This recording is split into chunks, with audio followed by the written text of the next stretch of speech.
waqti cusub oo soo ifbaxaya oo calaamad u ah waa cusub oo sahaminta hawada sare ah SpaceX Starship oo ah gantaalkii ugu weynaa uguna xoogga badnaa ee abid la sameeyo ayaa markii ugu horreysay gaaray xawaare orbital ah. dhacdadan taariikhiga ah waxay dhacday intii lagu jiray duulimaadkeedii saddexaad ee tijaabada ah ee ka timid koonfurta Texas iyada oo soo jiidatay boqolaal daawadayaal ah waxayna calaamad u tahay guul muhiim ah SpaceX iyo kuwa xiiseeya hawada sare ee adduunka oo dhan. subaxnimadii Khamiista oo qoraxdu liidatay xeebaha koonfureed ee jasiiradda South Padre waxaa laga dareemayay farxad. fasaxayaasha fasaxa guga, xiisayaasha gantaalada iyo taageerayaasha SpaceX ee aad u adag ayaa isugu soo baxay inay markhaati ka noqdaan taariikhda samaynta. meel 5 mayl u jirta gaadhiga weyn ee Starshipka ayaa shiday matooradiisa 9:25 subaxnimo isaga oo galay safar dhowaan magaciisa geli doona taariikhda duulimaadka hawada sare.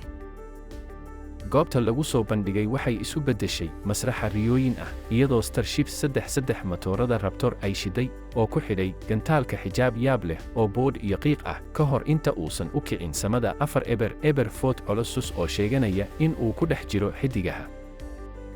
Elon Musk asaasaha aragtida SpaceX wuxuu qaatay si uu ugu dhawaaqo xiddigu wuxuu gaaray xawaaraha orbital isagoo guusha la wadaagaya kooxda SpaceX iyo adduunka.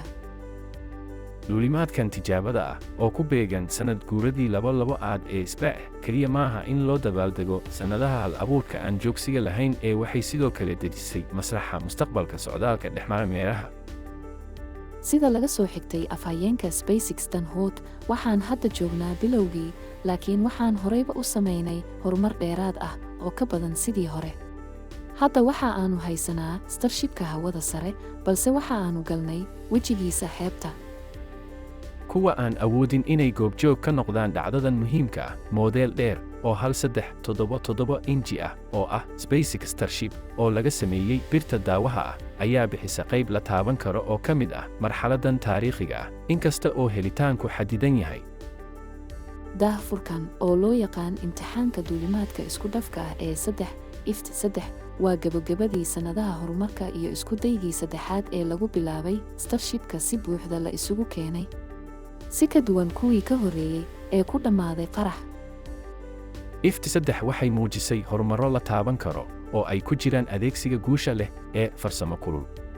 maneuferkan xasaasiga ah wuxuu arkay mishiinada heerka sare oo shidmay ka hor inta aan si buuxda loo kala saarin xoojiyaha heerka koowaad ee Super Heavy fure u ah guusha maanta. qiyaastii 2 daqiiqo iyo 4 ilbiriqsi kadib markii la qaaday Starship labadiisa marxaladood ayaa kala go'ay iyaga oo hawada sare u qaadaya meeraheedii la rabay. dhanka kale Super Heavy xoojiye oo isku dayaya in uu dib u gubo si uu u bedelo koorsadiisa ayaa ku guuldaraystay in uu dab qabadsiiyo matooradiisa gubasho degitaan oo qorshaysan taas oo keentay in ay khasaarto gacanka Mexico. inkasta oo lumitaanka kor u kaca duulimaadka maanta waxa uu la kulmay dhowr ujeedo muhiim ah iyada oo ku dhejisay SpaceX aragtideeda baabuurta bannaan ee si buuxda dib loo isticmaali karo. guusha Starships gaadhitaanka xawaaraha orbital waxay markhaati u tahay raadinta hagar la'aanta ah ee hal-abuurka furista fursadaha cusub ee safarka hawada iyo mustaqbalka aadanaha ee xiddigaha dhexdooda. SpaceX oo uu aasaasay Elon Musk ayaa hadafkeedu yahay inuu bini'aadamka ka dhigo noole meeraha ka baxsan. gaarista xawaaraha wareega ee Starship waa tallaabo weyn oo loo qaaday himiladaas. tani ma aha oo keliya guul u soo hoyatay SpaceX sida aan u istaagno qarka u ah dada cusub ee sahaminta. SpaceX Starship ayaa hogaaminaya qarashka iyada oo u ballan qaadaysa mustaqbalka halka cosmos ay ku jirto gaaritaanka yaga. duulimaadkan taariikhiga ahi ma aha oo keliya guul u ah SpaceX balse waa tilmaan rajo iyo dhiirigelin u ah sahamiyayaal iyo riyooyinka adduunka oo dhan. safarka xiddigaha weligiis ma noqon mid dhab ah. tijaabadan guusha leh kadib SpaceX waxay qorshaynaysaa inay bilaabaan howlo ka ballaaran oo ay ku jiraan safaro lagu tago Mars iyo bixinta adeegyo satelliite ah. Starship wuxuu noqon karaa furaha inaan fahamno ka badan kownka aan ku noolnahay iyo sidii aan ugu noolaan lahayn meerayaasha kale. waxay calaamad u tahay bilowga xilli cusub oo sahamin ah. waxaan ku faraxsanahay inaan markhaati ka noqono horumarkan taariikhiga ah. waxay tusaale u tahay waxa suurtagalka ah marka hamiga iyo hal-abuurku isu yimaadaan. Hamigeennu waa inaan sii wadno, inaan riixno xuduudaha waxa aan awoodno. Starship waxayna siinaysaa rajo cusub iyo dhiirigelin inaan horay u sii socono. Saaxiibada waxaynu markhaati ka nahay taariikh.